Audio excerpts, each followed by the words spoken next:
live. Welcome back for another house party live. DAOhaus Haus Party live. Thanks for joining us, everybody, and special thanks to our guest this week, James Young. We will get to a killer conversation, I expect, about collaboration and decentralization and all that kind of fun stuff in a sec. First, I think we decided instead of we've launched version 2 of DAOhaus at this point. It's live. So instead of doing updates on kind of what we're working on and what's new, I think what might be more fun is if we just do quick run-throughs of things you can do in the house. Should I do like a quick screen share? Yeah, like where do you think we should start with that? Maybe just how to summon a DAO? Sure. Might be a good. I can just zoom around a little bit for a couple of seconds. Let's do it. Mainly it's an excuse for me to check the audio in the stream. Yeah. So I mean now this puppy's live, so it is now a one app that has DAOs across all. Well, yeah, recently deployed on Matic, XDAI, obviously mainnet as well. Kovan, Rinkaby, we have lots of test DAOs. But yeah, and there's like a hub, so it has like all your activity from all your DAOs across all networks. If I go to any of these, then it'll just bring up that DAO and its custom theme and whatever. I can always jump right back to my DAO to see what's going on in other DAOs. These little notifications help me know that there are like proposals that need some activity.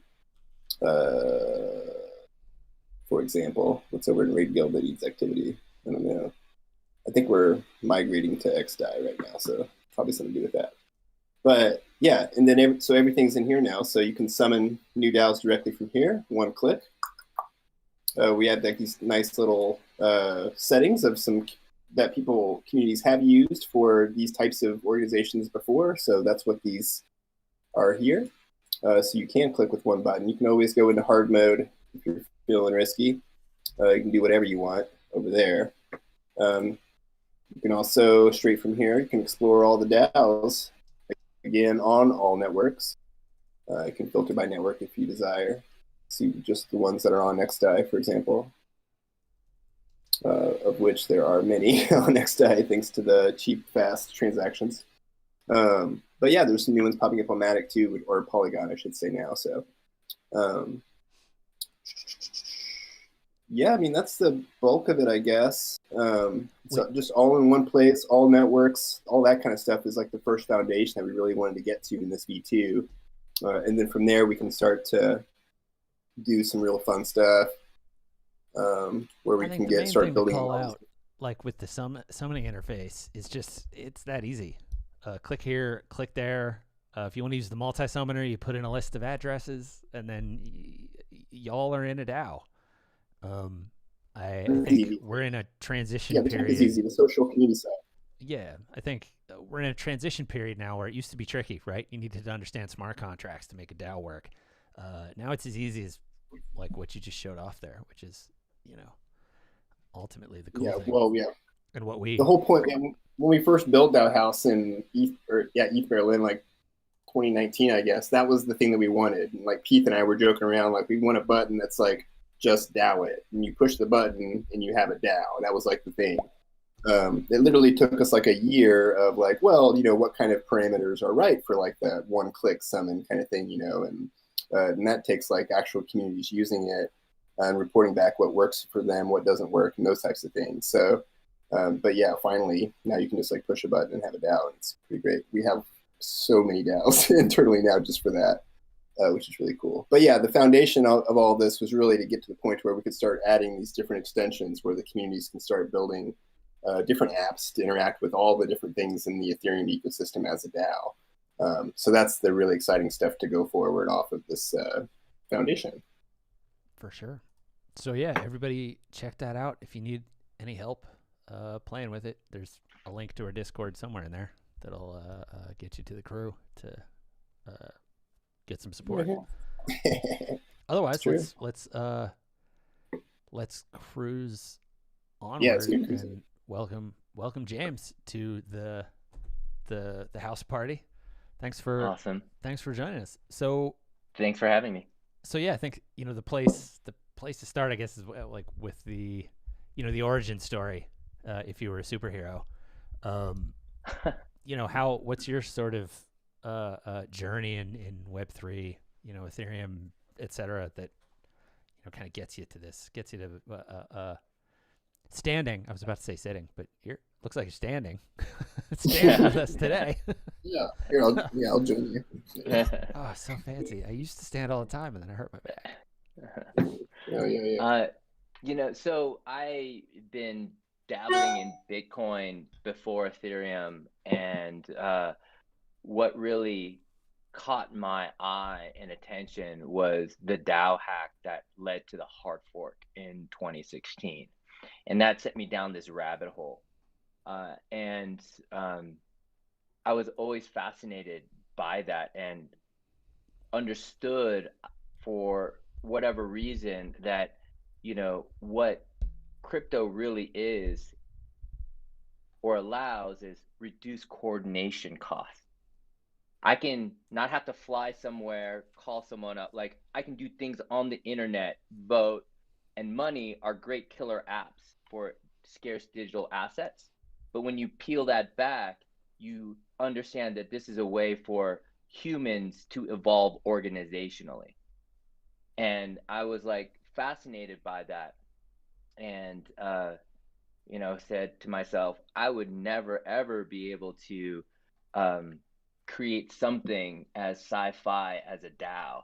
And so, You're right. and I was just so fascinated by it. And then, with the help from the community, and that was this other dimension. So as I go down this rabbit hole, I learn about what is money, what is voting, what are organizations, and then also on top of that, layered in with this like pay it forward ethos within the Ethereum community, and being able to be a few years later at a point where launching like Moloch V1 and thinking that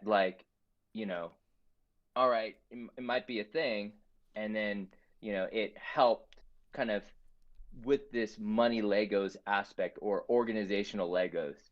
And so it's kind of really blurred my thinking when it comes to, money, because money is just that incentive for organizations to come together. And so been just dabbling in that space and trying to understand this medium for what it is, because a lot of what I have come to understand is not trying to learn, but knowing what to unlearn. It's this weird thing, right? Because I have to unlearn like what it is to have a job. I have to unlearn what it is to, know what it means to trade or to invest or to code or to be a part of certain organizations.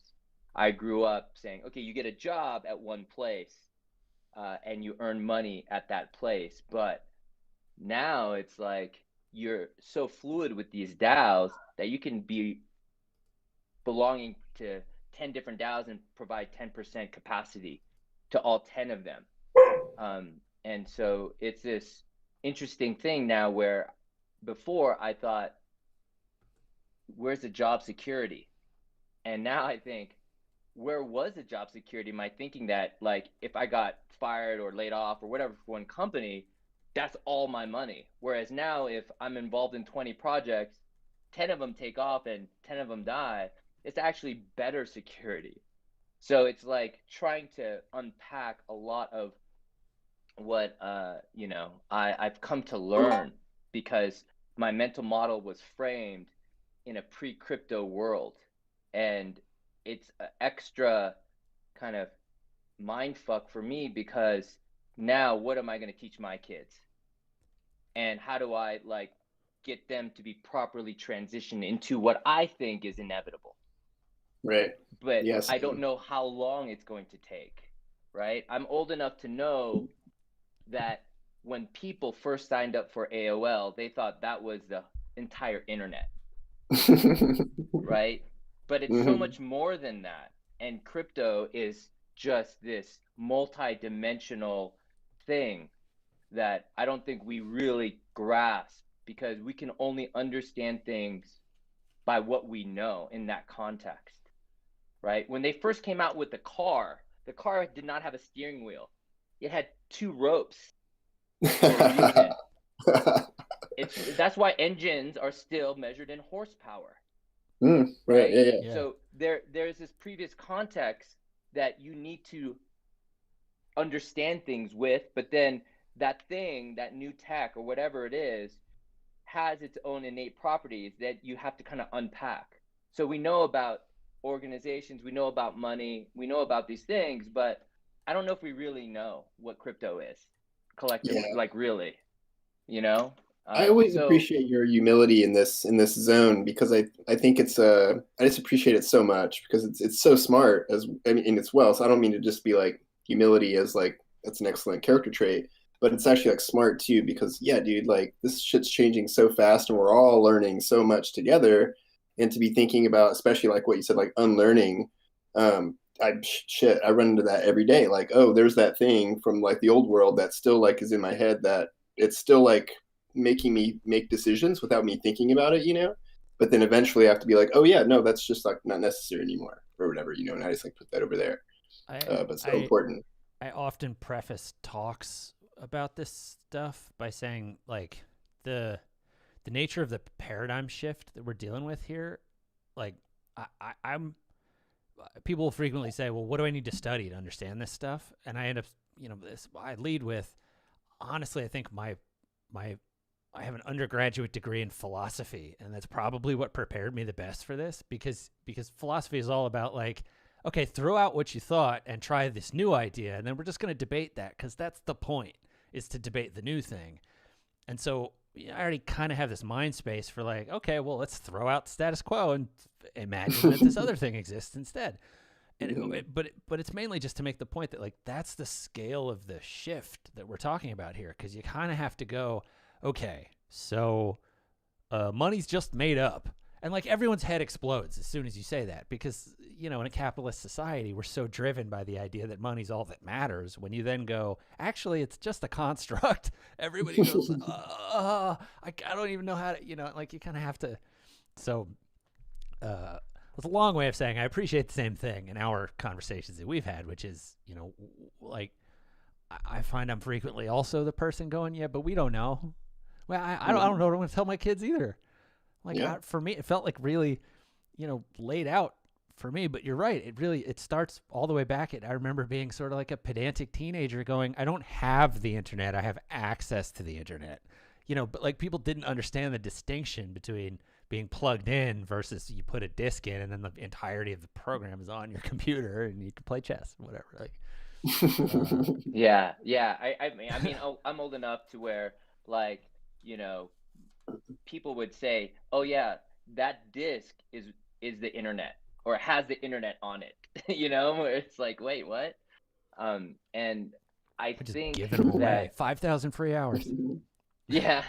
And so it's hard though, because it's like you have to tell people and try to teach them in the framework that they are used to, and then you build that up, and then you tell them, wait, you know what, actually those things that now you understand, now I'm going to take those away, so that they can like come up to an understanding and then like unlearn and know the differences. So you're backing off. And I think that we still are kind of exploring all of that in terms of what can this become.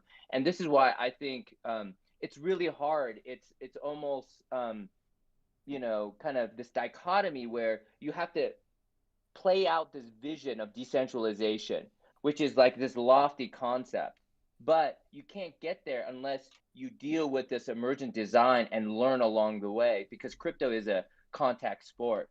What kind of pisses me off is people that espout all this philosophy of crypto, but they don't do anything right now. This is why for me it's just so aggravating, and I'm kind of at this point of uncertainty, because gas prices are so high that we're losing composability on layer 2 solutions. you got to choose. Am I going to go XDOT? Am I going to go to Polygon? Am I going to go to BSC? Am I going to go to another chain that I will consider L2, but is kind of like an L1? Am I going to go to Solana? Am I going to go to Near? Am I going to go to Polkadot? Like, you know, if you do those things, you lose that kind of innate money Legos aspect, which is kind of fundamental. So Right. where are we going with this? Right. So this is kind of like the next existential concern. Before it was, hey, will this actually work? And now we're like, hey, it works too well. Now I can't afford it. Like normal people can't use it. You're like, fuck, like you're fucked either way, right? And so it's just like, okay, well, now what's the next step? How do you have this sharding or whatever it is, or do we wait for ETH2? Like what's going to happen in the meantime, right? And so I think, and then I also think like, you know what? Waiting is not in our blood necessarily in crypto. I don't think we're definitely like a bunch of doers, and there's plenty that we can do in the meantime. Although we can wait and build at the same time. I think, but yeah. But it's interesting too, though, because like I was reading this book. It's called When Money Dies, and it talks about Germany in the 20s, and just like, and you see this with like super hyperinflation, right? And so everyone's get caught up in price action, but I'm less like, if you're seeing all-time highs consistently, that's actually not a good thing. If you think about it, right? Because what does that mean? That means shit's falling apart. It's collapsing. And so it's just like, okay, you want this vision of something decentralized, but you're also then, rooting for kind of like the collapse and chaos around you potentially. Like, what are you really, like, what's really going on here? And so it's trying to be mindful, because when you just look at Web 2 and you're like, the fangs of the world, but we easily forget Google's initial, slogan was "Don't be evil." And I think that it's not that they didn't, they were tricking people. I don't think that was it. It was the incentives, and it was systemic, right? With the advertising model, winner take all kind of like thing. And so it's like, when I take a step back, I'm like, okay, well, what are we kind of creating? What am I really participating in? And so I think about that. I guess this is philosophical, because I have time now because gas prices are really high. Think about this. Well, so I think that's in part a good segue to talking about abridged and then ultimately Collab.land. I think like you just listed off sort of all the different chains and all the different approaches and stuff, and I think what's always struck me in your work with those projects is it's not so much it's more about, can we bridge everything together so that it all works interconnectedly, instead of sort of the chain maximalism you see in the ecosystem, where it's sort of like, well, we all have to go over here and then that's how we're going to win. And I think our approach over here with DAOhaus is very much like, can we get on a new chain a day? Because we should just try to connect, in a world where maybe it does fractalize like that. Like, the best we can do is to connect all that stuff together, so at least you can hop chains fairly easily. And so I think part of the friction you're talking about, and then ultimately fighting with projects like Collab.land, is can we like, it doesn't have to be that we go to one or the other, because that's where that's where the split happens. Well, we're going to take this over to XDAI. Well, now it's all on XDAI, and that's you're taking what is ultimately a small number of people relative to like the size of the rest of the internet, and just splintering them into their sort of their tribes ultimately. It's not how you solve big problems in the end. So it's really interesting, because with DAOs, and what caught my fascination, because prior to crypto, I was in gaming, and so we were dealing on a mass scale, and so I was used to thinking about millions of DAU, and then when you go to crypto, you don't talk about millions of DAU. You talk about millions of AUM, and so it was like switching from people to assets, right? And I think that when you think about ETH now and why it's the predominant change, is because that's where all the liquidity is. That's where all the assets and the action happens. And for me, I didn't quite understand that like 4 years ago. I was thinking more on the user side because I come from gaming. And so I also was involved in like layer 2 solutions. And, the first solutions on layer 2 were payment channels, then state channels, and then plasma, and then ZK, and then rollups. And now you have this progression and you have optimism now. And today, I think I just learned that Liam Horn, who was part of the L2 researchers, now he's just joined Optimism. And so I was like, okay, great. Like all these things that I've been thinking about in terms of payment channels as a construct no longer are relevant. But it's funny how things, and especially because crypto moves so fast, what was a hot topic becomes irrelevant quickly, becomes in vogue again. And you're seeing that with Connext and what they're calling, I think, Vector now, where you bridge between chains, right? So you have these side chains or L2 solutions that can bridge back to Ethereum mainnet, but you have Ethereum mainnet as this like hub, right? Because that's where all the liquidity is. With Vector and now with payment channels, what we're looking at in terms of research is a multi-chain token. And so you can actually start on a layer 2. You don't have to start on ETH so that you can avoid the gas costs. Right. And then what you do is you have the ability to start on these chains, and then you delay deployment on mainnet. And this is very like bespoke, I think, to social tokens, because right now, when you start a social token, you don't have much value. It's not the logic isn't in the smart contract. It's not in the protocol. It's in the human beings. It's in the reduced coordination cost, much like a DAO. And I think DAOs are the end logical conclusion for social tokens.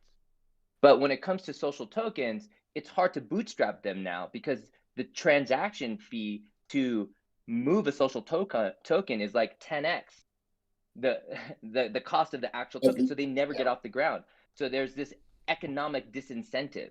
So when we're looking now at layer 2 solutions and interoperability, the future I see is to be able to start on layer 2. You start on whatever bespoke chain you want.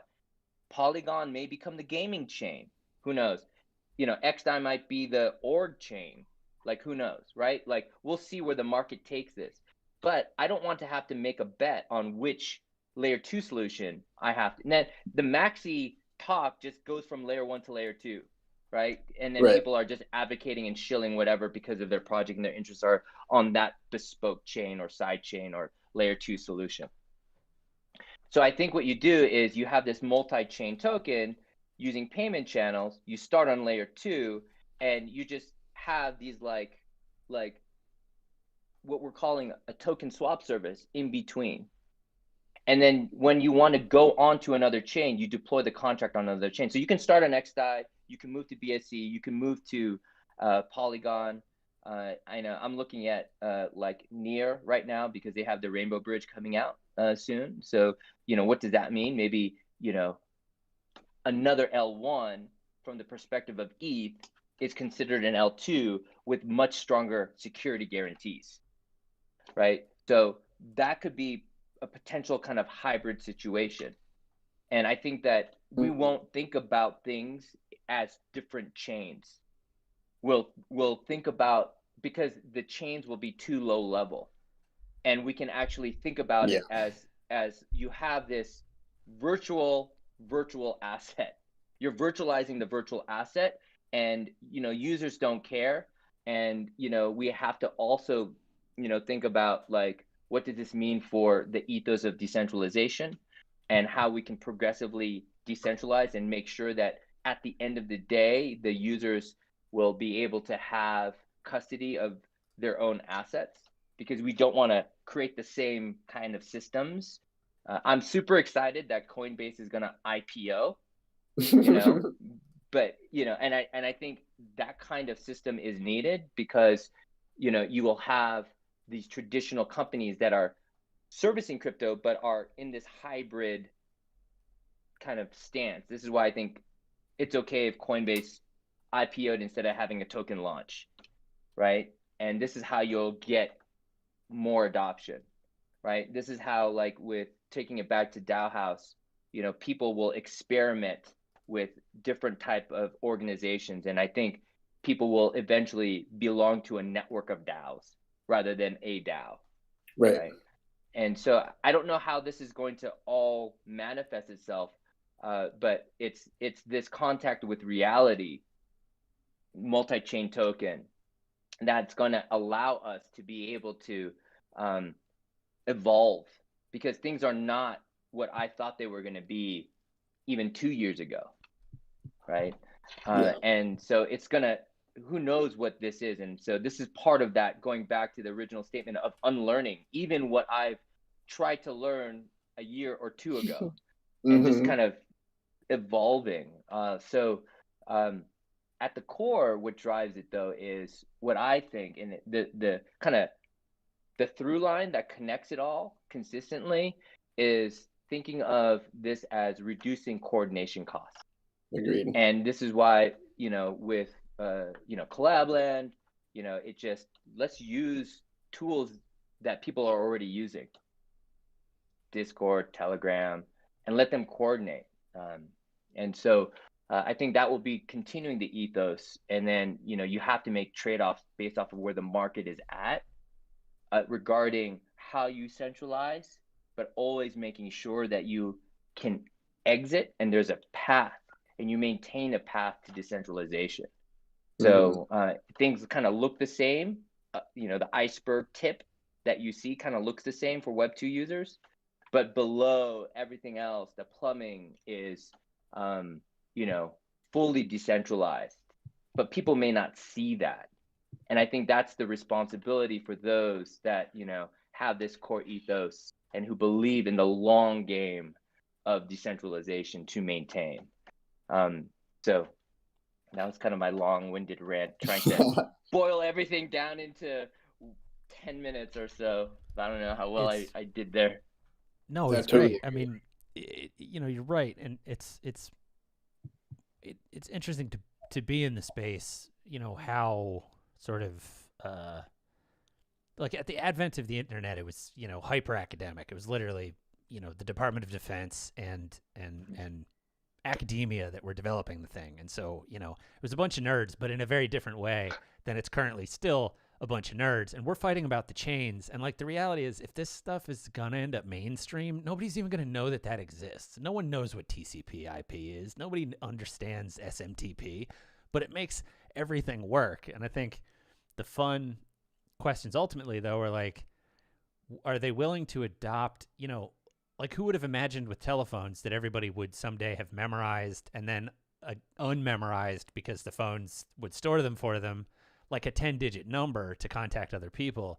With email, same deal. Like when you talk about where did the @ symbol thing come from, I mean, somebody just made that up, and then, that eventually ended up adopted. But like at the time that, everything was coming to be, I don't know that any of us could have sat there and gone, oh, that's the one that's going to work. It just kind of does. And so, we already have it where we're like, well, is DAO even a good term for what we're doing here? It's like, well, I don't know, but it's the one that's working right now for the people that it works for. Right. Yeah. Like, but the term I heard was, you're the new VCs, right? You're like venture creatives. And I think that like creating or starting this venture creative is kind of, I don't know if that's the right word for it, but I do think like, you're right. DAOs are very kind of sci-fi-ish, but I do think there may need to be this like evolution of the term eventually, community bank or something like that. Because even like with email, no one really questions email, but like, if you want to be pedantic about it, you can't mail via one letter to 10 people at the same time or blind copy someone, and Right. But people innately understand email, right? And they get it and they're okay with that term.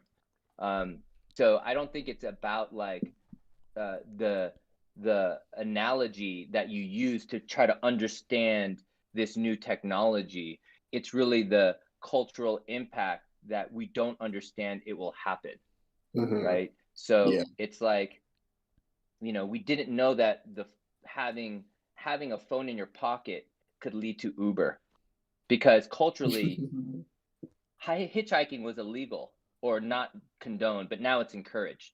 So it's technology that actually shapes culture. and we Well, don't yeah, understand how that tech. trust facilitation, right? Like was missing. Really, it was all that's happening, and like, yeah, trust facilitation is a huge part of coordination cost. Um, Yes. so, which is a lot of what blockchain does, right? It's just like facilitating trust between unknown parties, and that one little baby step leads to like millions of like paradigm shifts, basically. You know, it's interesting that you say about trust because it makes me think about it from like a higher macro level, right? When we started with Moloch, it was right after the ICO crash. So tokens were bad Mhm. overall because there was no trust in tokens. So you had to Because of put skin in the history, game right? Because of because of like things history. happening, right? Like people like raising a bunch of money and then like not building things. I mean, That's right. like there was actually like things that led to that degraded trust in like an open, a system that was designed to be open was like quickly used for nefarious purposes, which humans will human. But Yeah. And that's why the initial DAO design was skin in the game first. So it was like it embodied that trust, right? Because with trust, it's a relative thing. You just need to give more than you receive, and then trust is earned, right? mhm, And it's this like how much do you give versus how much do you receive? What is that delta? You want to play with that delta. And I think, with the DAO design initially, it was you give, and those that give a lot more than they receive should have more trust. That's why you have more shares to be able to vote. And it's because most of it's your money relative to the rest of the bank, for mhm. example. And so I question now, though, like, are tokens really bad? I don't think the ICO of 2017 was good for the industry. Actually, now that I think back on like the bear market, yeah, I guess the grass is always greener. Like it's just so noisy right now in the bull market, right? Like I kind of like who is really there for the right reasons in a bear market. It served as a Yeah, great filter, right? right. Agreed. And so in that way, like I kind of appreciate the bear market, but I think that the ICO 2017 really had this mark and left a huge mark within the Ethereum ecosystem, because it was known as this bad thing. But I think that now when we think about like, token permission chat groups, I think tokens are great in Mhm. that way, but not like ICO way, right? And Right. so The this is where it's ICO was just like, the process was the problem, not the token, I think. But Right. yeah, right. I fell into I was definitely in the same space for a couple years where all tokens were just bad for a while until we, like in my head, somewhere was just like until we figure out a better process that like actually, because an ICO was not decentralized. I mean, that's basically the truth of it, right? Like trust was not decentralized, power was not decentralized, so things can go bad, which they did go bad. Like so. But and I knew that we would, or I hoped that we would find some way to like get around that and just basically just like do better designs around those types of things. Which yeah, today we're getting like a way Well, closer to that. I think. I think I think that's why you see, or I should say, it's why once everything blew up, I gravitated toward the perspective that was coming from the gamers and the game designers and stuff because they like it's a disservice that this all started as money. I mean, it makes sense. I don't know that it could have happened any other way because of how society works, but like you have to step back to the idea Right. that money is just a token for this idea of exchanging value so that I don't have to like literally Just a receive an tool. ox as payment for, building your website. Like and so so on the other side of that, uh, gamers are really familiar with the idea of arbitrary tokenization of value, right? Whether that's just Mario running along and you're earning points, or literally like you're going out and mining things in World of Warcraft so you can make a bag and then sell that bag for money that isn't real in your system. Like it. But over Mhm. on that side, call it tokenization, but the idea that like in a digital ecosystem you can have a signifier for whatever you want to track, it's not a new idea. But then that hits blockchain, and when you can do that with verifiable like scarcity and trustless transactions and all that kind of stuff, where you don't have to rely on the ecosystem of the game to be the coherent like middleware that makes it exchangeable, Yeah, then value is liquid. right. Yeah. And so yeah, like tokens as they came to exist because we started as money, like are not great because everyone wants to treat them like money, and you get the tribalism and you get all that crap. But tokens as like sovereign ways of tracking anything is the truly revolutionary thing. And I think this is what you're starting to see that James is talking about with the social tokens, which is, like, a token for reputation that's sort of arbitrary, or, not necessarily value, but like a quantifiable way of me carrying around the fact that people trust me or something like that. Like looking at it more like, I hate to go back to the financial piece, but it's like the closest thing we have is a credit score, which is based on finances. But if you could detach that idea of why a credit score needs to exist and make that like privately controllable, like the technology exists to make that stuff work better for people now. But I find the people that I end up wanting to talk to about how it works come from that gaming side. I mean, like the DAOhaus crew included come from the gaming side, where we go, I just track everything and we'll see which points end up being important. The technology exists. It's all digital. It's, as long as the gas isn't crazy, it's free. Well, like, yeah, and I love, so. and totally, I know James agrees too, but gamers are so far ahead of us or anybody else who's like just getting new to crypto or anything like that. Like, I mean, like the scenario that you described, like there's this new game called Valheim that Darren and I are playing right now. That's like super awesome. But Yeah, I've been and playing you that. are It's going great. out and like cutting down trees and building like enormous Viking houses together to like protect yourself in the woods or whatever. But when you're doing those things, and like you don't really sell things in that, well, you can, but whatever.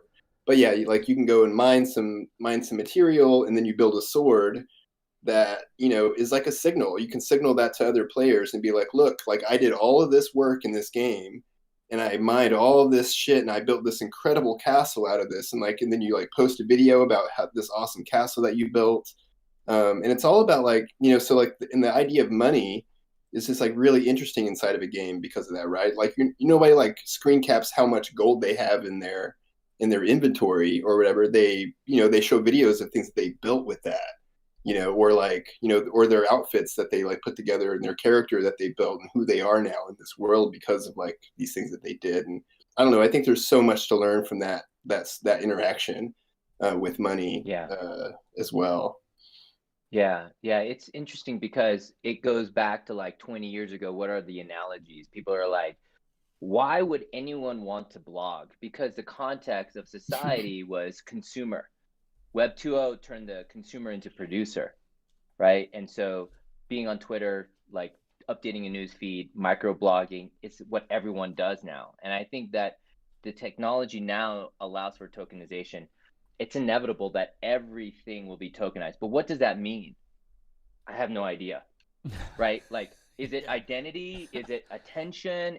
What does that mean? Because we did not know 15 years ago or whenever, like, the internet started popping and Twitter came out, YouTube came out, the second order effects of that technology. And I think that we can only, going back to what we were talking about before, you can only frame things with and what you know now, but it's going to be its own thing, Right. right? So what does it really mean, and what do we see, and how people are tokenizing, right? And I think people are talking about it in terms of like the creator economy, and a creator having a coin, and everyone sharing in the wealth and the distribution. And I think that's somewhat true, but I think it's limiting to think about it in that way as well. And Agreed. so I don't know what it will be. When we started with like going back to like DAOs and Moloch, it was one organization. It was this MVP, because what we knew was a corporation. And you look at other DAOs like Aragon, it's very much structured like an on-chain version of a corporation as we like can think about it or conceive of it today. But now, like, we should be thinking about of leveraging network effects. And what does it mean not to have a DAO, but like being part of like a network of DAOs? And I think you need to start with what you know to be able to progress. And I think with the gaming, the reason why it's powerful is because people want to have fun. So as soon as you take the fun out of what we're doing, then stakes become high and people don't learn, don't experiment, and are afraid to fail. And I think that cultural aspect of what we're doing, it needs to be like fun, like a game. And, Yeah. and you need that experimentation and that emergent design. And I think that we're leading kind of the way there to make that happen.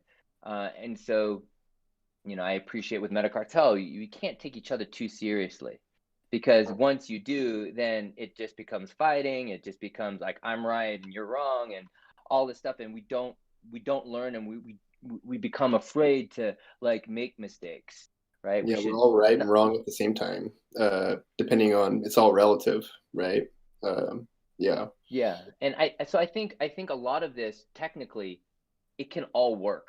We have all the ingredients for it to work. What we need to do is like create the atmosphere, the context in which like this innovation, this flywheel can just take off. And so, and that's why I think with crypto, it's all because the technology exists and it works. It's all about the narrative, right? You get the right meme, and a meme is being able to take and remix something from one context into another, and it packs a punch because you can express so much in such dense, packed, GIF, Yeah. and it means so much. Make And I ideas think, click.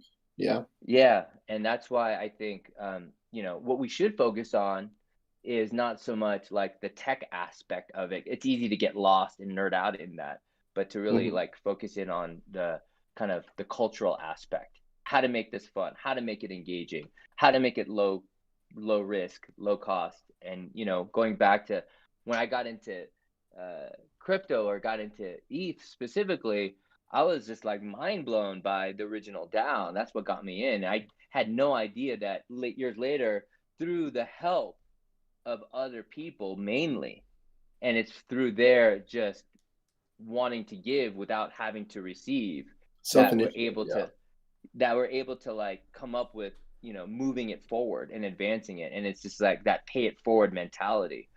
But it's hard, right? Especially in a bull market, because people come for the price action.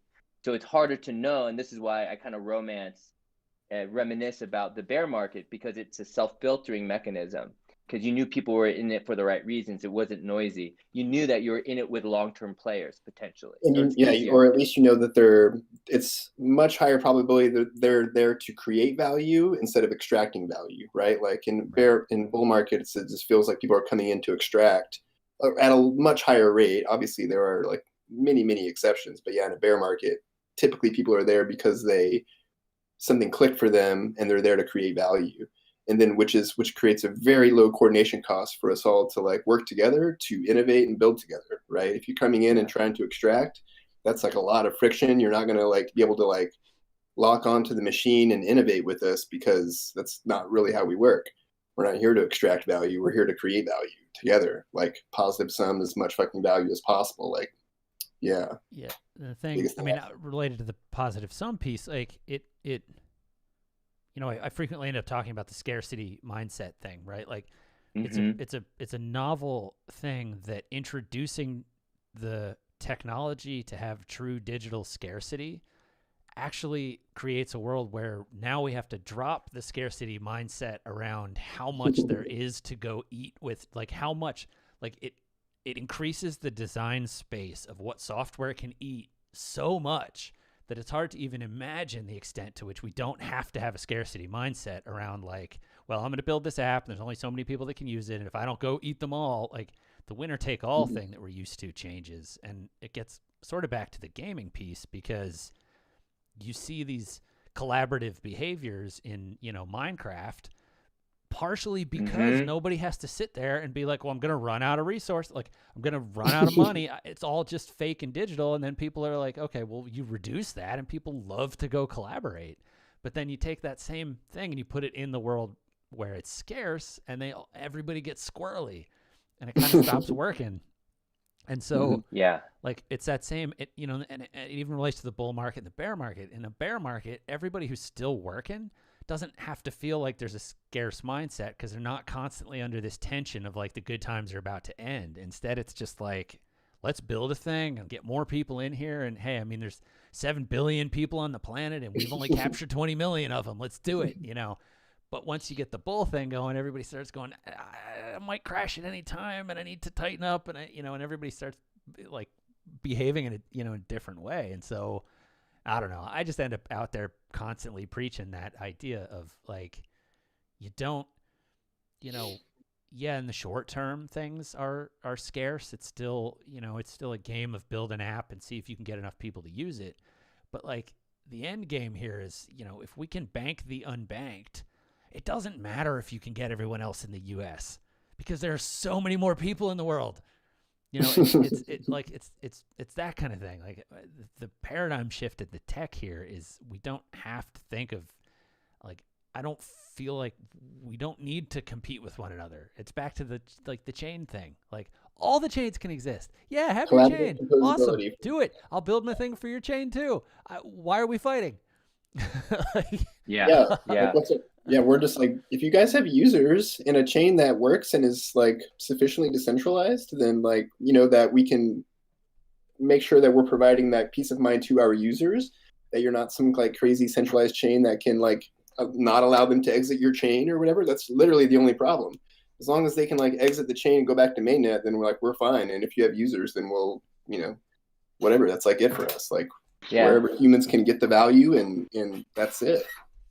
It's interesting because it's like that context, that like assumption that you need to like surface and make clear at first. Because if you think of the world as a zero-sum world, it's hard to talk to a positive sum person and vice versa. And so that's kind of like the fundamental disconnect.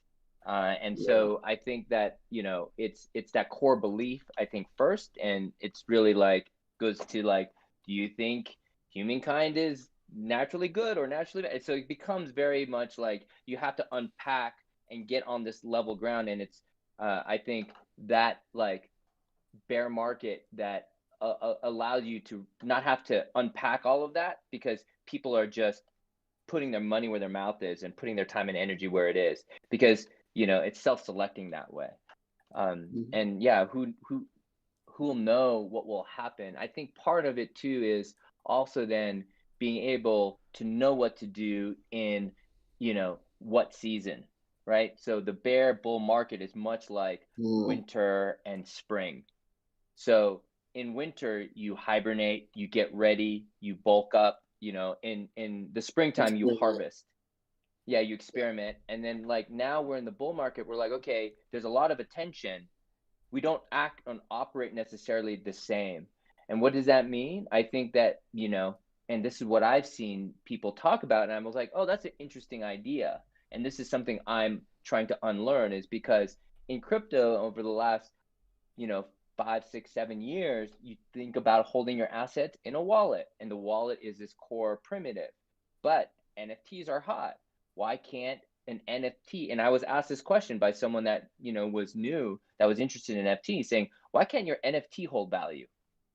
Why can't, and I was like, you know what? An NFT actually can be just a multi-sig. Yeah. And an NFT can you can have social recovery in an NFT.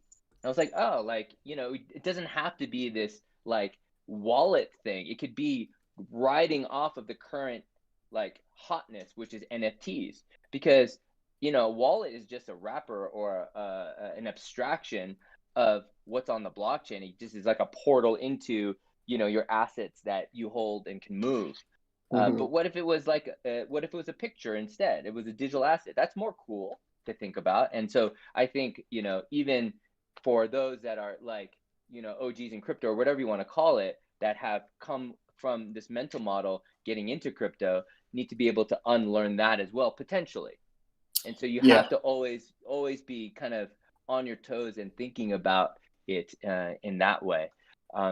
And so, yeah, who knows where that will go? Maybe NFTs will be the place that people store their value, and maybe you vote and you have assets that are held as NFTs in a DAO, and it's maybe not considered an organization, but like an art collective, so there's different ways to like come at it, because this is so abstract. that I think, we always have to be figuring out where to meet the market where it's at the moment, instead of trying to convince people that this is the way it should be. Right. I feel like that's a pretty solid place to wrap up. I mean, the reality is there's plenty to go around, and collaboration is gonna win in the end. So get out there and make some stuff, or just find the people making stuff and talk to them, like we asked James to do today. So yeah, thank you for joining us, and thanks to everybody that thanks for coming, man. Tuned in. Yeah, thanks for having me. Do you want to tell people where they can find you, or sort of continue to follow you around if they want to? Yeah, Google Collab.land, James Young on Twitter. But more importantly, if you're listening to this and you want to get involved in the space, you might come because everything is interesting, but we're just at the very tip of the kind of beginning here. And so what I would highly recommend is there's going to be swings up and down, and just look for long-term players, because this is a long-term game. And so it's switching from the kind of zero sum aspect of it all, of how much I can get, to a positive sum, and trusting and having faith that the more you give, you'll get 10x back in return. Who knows how or when, but that's this kind of positive sum nature. And if you have that mindset, please reach out, because I think that's really what we're all here for. It's going to, seasons will come and go, but it's those people that remain and consistent that will get that asymmetric information advantage that will accrue. And with crypto, things move so fast that it doesn't take that long to accrue. For sure. Yeah. Awesome. Well, thanks everybody. We'll see you next week. Yeah, have a good rest of the day, y'all. Party on. Bye. Stream's done. Cool. Thanks a lot.